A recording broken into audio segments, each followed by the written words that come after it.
Welcome to the Deep Dive.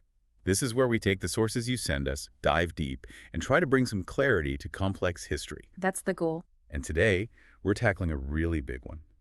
It's right at the heart of Latter-day Saint history, and frankly, a lot of emotion.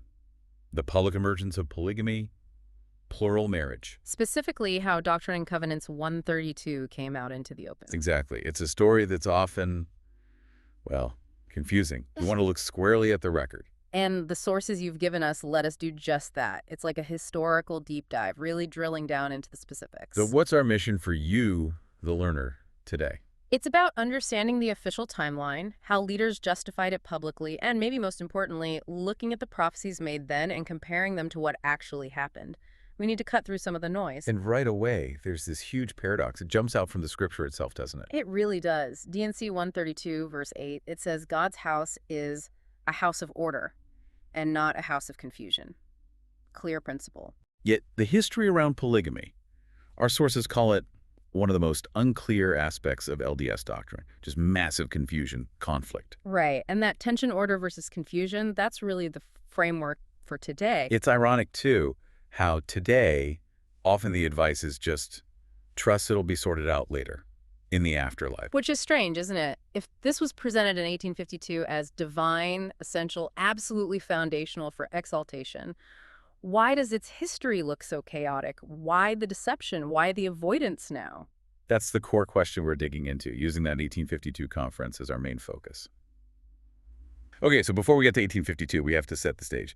The sources call this period the years of denial. Yeah, this runs right up to the public announcement, and it establishes this pattern of, well, public contradiction. What does that look like specifically? It's stark, actually. Before Joseph and Hyrum Smith died in 1844, every single recorded public statement from them, or from the church officially, Denied polygamy. explicitly denied it. They didn't just ignore it, they actively denounced it, said it was wrong. Official church declarations condemned it. Monogamy was the stated rule. So publicly, it was absolutely off the table. Very forceful about it. Extremely forceful. But at the same time, you have all these other stories circulating. The private claims. Exactly. Lots of secondhand, sometimes third-hand accounts saying Joseph was teaching it, maybe practicing it, but only in secret. Yeah. To trusted circles. So this is where the historical ground gets shaky. Public denial versus private whispers. And that's why figuring out the exact origin of D&C 132 is so difficult, so contested. Who do you believe? The public statements or the private accounts? Right. It depends entirely on whose testimony you prioritize. Precisely. And the source material suggests, maybe wisely, that getting bogged down in the how and when of the revelation's origin is less fruitful than understanding its emergence. Meaning when it finally became public, undeniable church policy. Yes, because the origin story is just, it's messy. Contradictory evidence, depends on who you trust. It often leads to just arguing different historical interpretations. Which brings us to Joseph Smith's final public statement on this kind of topic, given just days before he died. Yeah, 11 days before. It's a really crucial quote. He's speaking to about 160 people. What did he say? He said, "I am bold to declare I have taught all the strong doctrines publicly and always teach stronger doctrines in public than in private." Okay, pause there.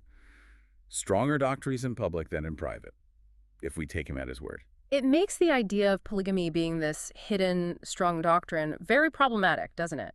If it was a core, strong doctrine, why wasn't it public? According to his own statement, it should have been. It implies public teachings were the most important, the most central.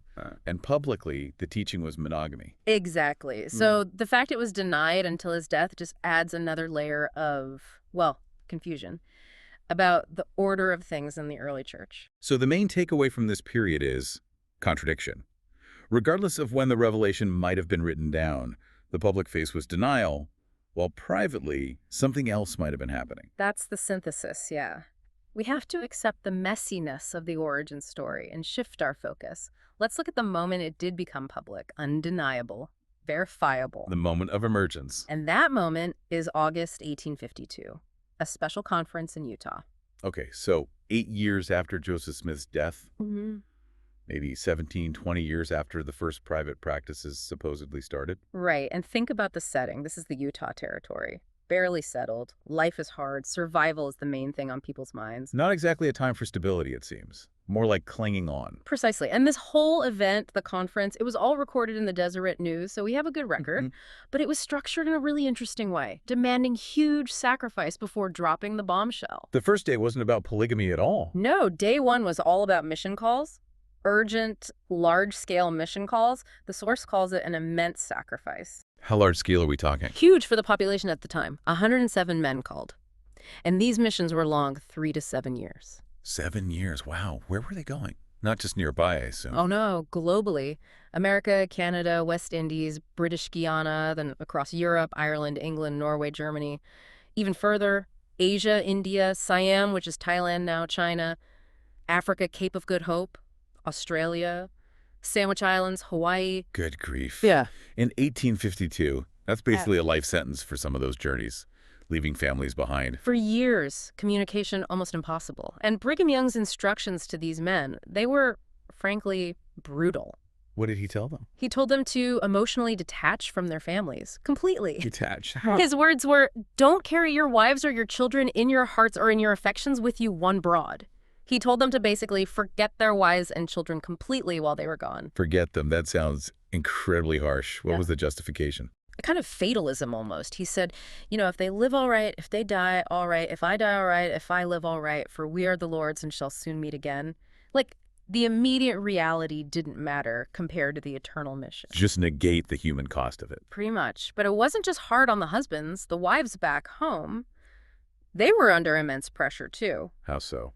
The sources say they were actively shamed for expressing sadness. If they cried or seemed upset about their husband leaving for years, it was seen as weakness, a lack of faith. Shamed for grieving. Yes. Young's instruction to the wives was, don't cling to them one particle, but let them go as cheerfully as you would give a weary traveler a cup of cold water. Cheerful abandonment. That's quite the expectation. And if a wife did cling, if she showed sadness, she was labeled a dead weight to that man. Her grief was seen as hindering his mission. So the women are left alone on the frontier, trying to survive, raise kids, manage everything. Yeah. And they're not even allowed to be sad about it publicly. It's an almost impossible situation. They had to be stoic, cheerful, self-sufficient, while knowing their husband was gone for years, maybe forever. Their grief became a public performance of obedience. Showing pain was risky. And then there's the extra layer of pain, the cruel irony the source mentions. Ah, yes. While these men were gone, detached, forgetting their families, they were perfectly free to marry new wives while serving on their missions. Oh. Yeah. So the wife back home, struggling alone for maybe 7 years, told to be cheerful. She knows her husband could come back with a new wife, maybe younger, maybe pregnant, maybe with a child already. So it wasn't just separation. It was potential replacement. Institutionalized replacement risk, you could say. It really highlights whose needs were being prioritized in this system about to be announced. The man's spiritual journey, it seems. Primarily, yes. And this leads to that final irony about this first day. The birthright irony. Exactly. One of the main justifications you hear for polygamy then and now is the need to raise up seed, right? Fulfill the Abrahamic covenant, have lots of children, maximize population. Makes sense as a justification on the surface. But what's the very first major public act tied to the polygamy announcement, sending 107 men away from their wives for up to 7 years? Right, in their prime childbearing years. Exactly. Losing thousands of potential childbearing years for the community. The practice, supposedly designed to maximize population growth, was kicked off by an action guaranteed to reduce it significantly in the short term. So what does that suggest the real priority was? Well, it seems maybe obedience, sacrifice, social control, perhaps ranked higher than just pure demographics at that moment. It's a major contradiction right at the outset. Okay, so day one sets this stage of intense sacrifice and emotional control. Then comes day two, Sunday morning. This is the moment. This is it, the big reveal. And the man chosen to deliver the theological justification, Orson Pratt, a major apostle known for his intellectual capacity. He was the only speaker that morning. How did he start? Did he just jump right in? Pretty much. He announced point blank that the Latter-day Saints have embraced the doctrine of plurality of wives as a part of their religious faith. Just like that. Decades of denial. Over. Wow. So how did he justify this massive public reversal? What was the theology? He tied it directly to the highest ideals of the faith. Exaltation. Becoming like God. Okay, explain that connection for us. Pratt argued that to achieve exaltation, the highest level of heaven, leaders needed to become like God, which meant eventually creating and populating worlds with their own spirit children. Infinite descendants, like the promise to Abraham's seed, numerous as the sands of the sea. And earthly polygamy is the way to start that. That was the argument.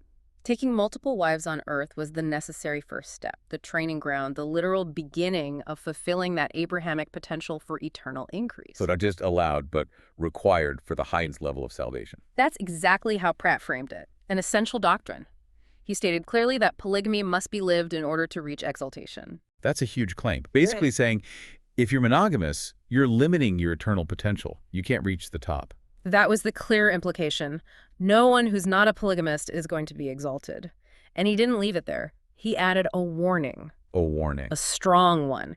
He said, anyone who hears this principle now, understands it, and rejects it will be damned. Damned, meaning hellfire. He clarified it meant falling short of exaltation, losing out on that eternal progression, eternal marriage, becoming like God. So rejection meant spiritual stagnation, essentially. The pressure must have been immense. Yeah. Accept this incredibly difficult, controversial, likely illegal practice, or forfeit your highest eternal goals. Exactly. The stakes were framed as ultimate. But then Pratt went into this other line of argument. The source calls it problematic and illogical. What was that? It's often called the monogamy prostitution argument. It was basically an attack on the morality of the monogamous Christian world. How did that work? It sounds Wow. counterintuitive. It really is. Pratt essentially suggested that Christian men who reject polygamy secretly think it's okay to engage in prostitution. What? How did he get there? His logic was, well, twisted. He argued that if a man is married to only one wife, he feels he's fulfilled his moral duty, so it matters not to them how corrupt they are in female prostitution. He contrasted this supposed hypocrisy with the righteousness of raising children with multiple wives. So, monogamy somehow leads to secret sin, while polygamy is the righteous alternative. That seems deeply flawed. It's incredibly flawed logic. He went on to say men have a fallen nature to grapple with, implying fidelity to just one wife is too hard for most men. Seriously. Yes. And therefore, polygamy was presented as the solution to keep men from debauching with prostitutes.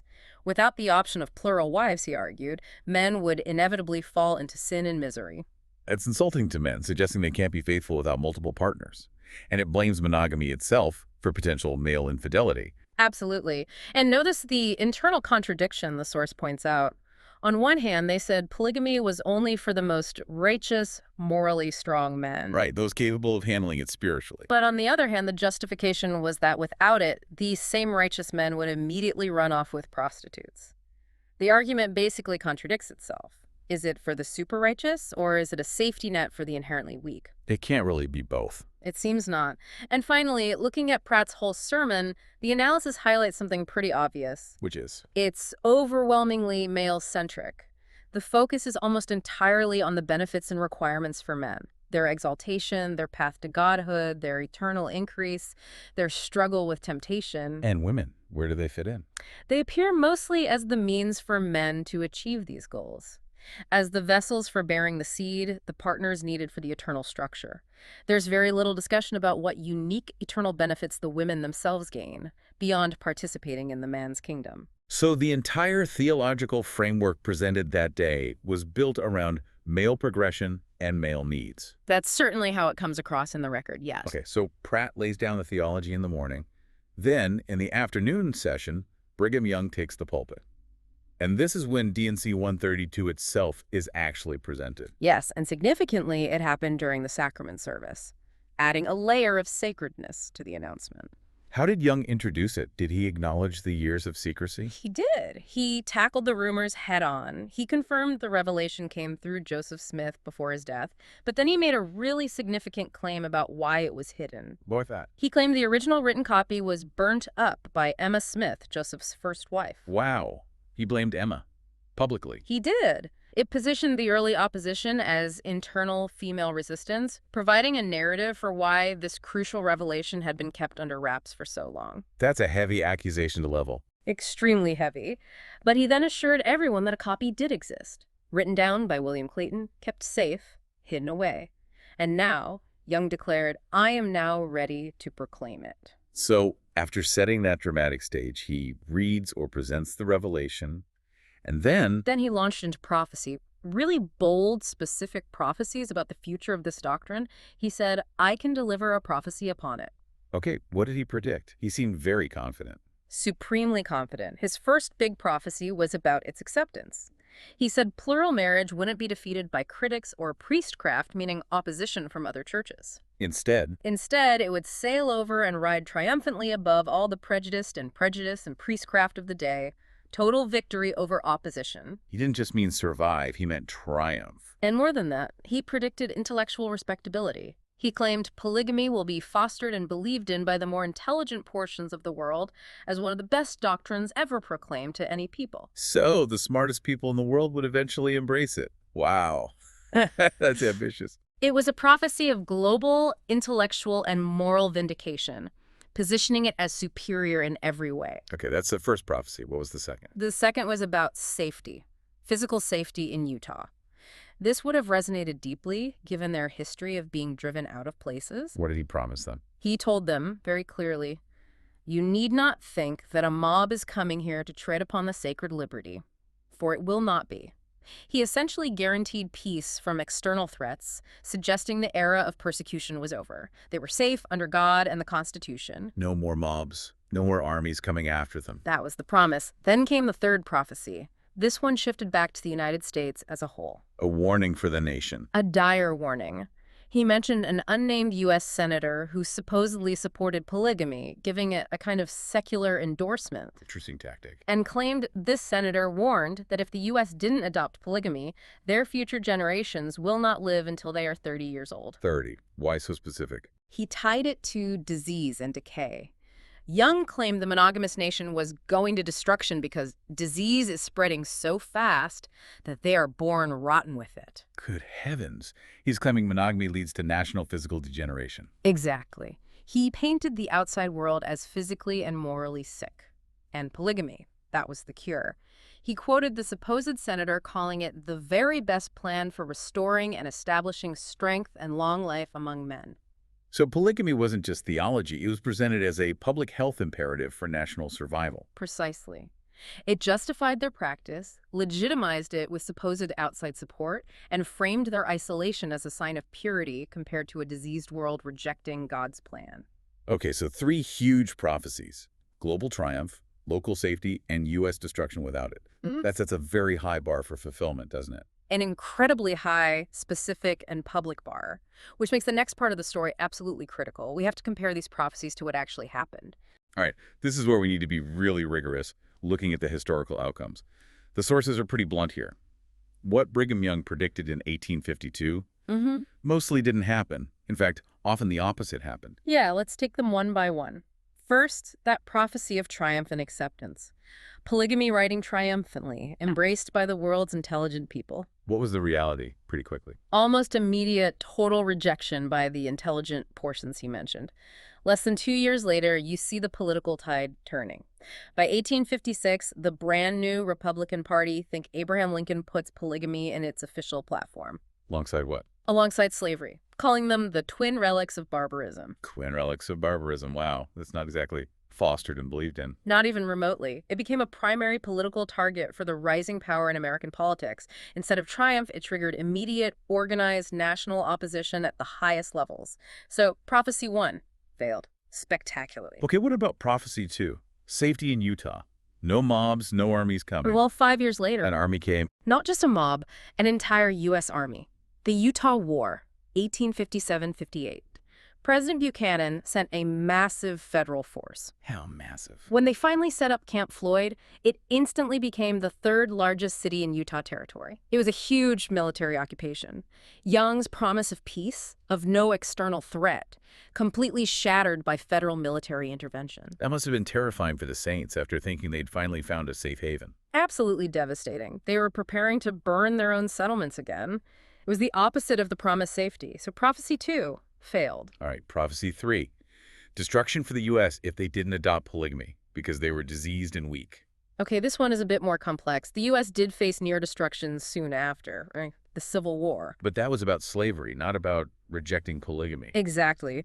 The nation's crisis had nothing to do with the reasons Young gave. And more importantly, the source argues the prophecy got reversed. It wasn't the U.S. that faced destruction because of monogamy. It was the church that faced destruction because of polygamy. That's the argument. The practice itself brought the church to the brink of destruction. It led directly to decades of intense federal pressure specifically designed to dismantle the church's power. What kind of pressure are we talking about? Laws targeting the church specifically. Disincorporation, seizing church property, temples, assets, leaders constantly arrested, jailed, forced into hiding, fleeing the country. It was relentless. So far from bringing strength and triumph, the practice led to chaos and near collapse for the church itself. Yes. It led to what D&C 132 explicitly said God's house was not a house of confusion. The outcome was confusion, persecution, loss. So Prophecy 3 also failed and arguably inverted. Now, the source draws a really powerful contrast here. Young's failed prophecies versus another prophecy, one from the Book of Mormon itself. Right, this is crucial. Applying that law of contraries. Yep. Comparing outcomes. We look at Jacob, chapter 20. What did Jacob warn about centuries earlier? Jacob laid down the standard. There shall not any man among you have, save it be one wife, and concubines he shall have none. Monogamy was the rule. Unless commanded otherwise. Unless specifically commanded by God to raise up seed. But Jacob added a stark warning. Living polygamy on the land outside of that specific, temporary command would bring a sore curse, even unto destruction. Destruction. That's the key word. And the source argues that the history of the late 1800s shows Jacob's prophecy being fulfilled exactly. The intense persecution, the loss of property, the imprisonment, the very real threat of institutional destruction, that was the curse Jacob warned about. So the historical fruits match Jacob's warning of destruction, not Young's promise of triumph. Precisely. The outcome directly contradicted Young's 1852 prophecies, but perfectly aligned with Jacob's ancient warning. And the final proof of this, the official acknowledgement, comes with the manifesto, right? Official Declaration 1. Yes. In 1890, 1891, this is Wilford Woodruff, the prophet at the time, essentially admitting defeat. He put the choice starkly to the saints. What was the choice? Continue trying to practice plural marriage against the law, which meant losing the temples, stopping all ordinances, having all the leaders jailed, or cease the practice and submit to the law. And his reason for stopping, this is critical. It is. Woodruff explicitly stated that God showed him in vision that if they didn't stop polygamy, What would happen? all ordinances would be stopped throughout the land of Zion. And here's the key phrase: confusion would reign throughout Israel. Confusion would reign, directly linking the continuation of the practice to confusion and destruction. Exactly. God himself, according to Woodruff, manifested that the practice was leading to confusion and the potential destruction of the church's essential functions. It's a direct fulfillment of Jacob's warning and a direct confirmation that Young's 1852 prophecies of order and triumph had failed. It brings us full circle back to that verse in D&C 132, the house of order versus the house of confusion. The history itself, culminating in the manifesto, showed which path was leading where. The attempts to live polygamy under those conditions was leading directly to confusion, as confirmed by revelation to Woodruff. Hashtag outro. Okay, so we've covered a lot of ground. The initial denials, the intense 1852 conference with its mission calls and justifications, Pratt's theology, Young's very specific prophecies, and then the historical reality that followed. What's the main takeaway here for you, the learner? I think the critical point is about evaluating historical claims, especially prophetic ones. You have to look at the actual outcomes. The emergence of D&C 132 publicly came with these extreme demands, justifications that frankly seem illogical now, and prophecies that just didn't pan out. They directly conflicted with older scripture like Jacob 2 and with historical reality. So it's about comparing the rhetoric to the results. Yes. Using that idea of the law of contraries, the source mentions. Weighing the conflicting narratives, the promises versus the actual fruits, to get a clearer picture of what really happened. It's not about judging the past from our armchair, but about critical evaluation of the evidence. And this brings us back to that idea of learning from history, even difficult history, not just condemning it. Exactly. The source points to Moroni's plea in the Book of Mormon, Mormon chapter 9, where he basically says, look, don't condemn us for our imperfections. Right.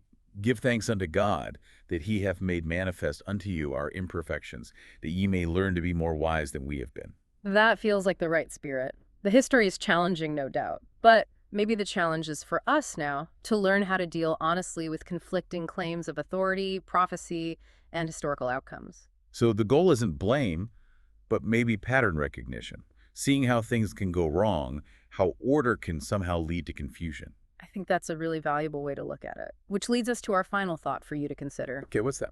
The source material points out something pretty stark. Across all versions of the polygamy story, early on, polygamy and lying went hand in hand. Meaning the public denials. Yes. Joseph Smith's explicit public denials while allegedly practicing it privately, continued denials by leaders in Utah to outsiders even after the 1852 announcement, a constant need to obscure the full picture. So deception was kind of baked into the early practice. It seems unavoidable in the historical record. Yeah. So here's the provocative question. If a doctrine presented as fundamental to eternal marriage and progression required such consistent public deception for its implementation, what does that teach us? About how hard it can be to discern truth when powerful religious authority and intense social pressure are involved. That's heavy. Maybe the real value isn't just understanding 19th century history, but learning to recognize the signs of potential confusion or even deception when they appear in our own time, regardless of who is speaking. Kind of challenging thought to end on. Definitely something to mull over. Thank you for joining us for this deep dive. We hope it provided some clarity. We'll see you next time.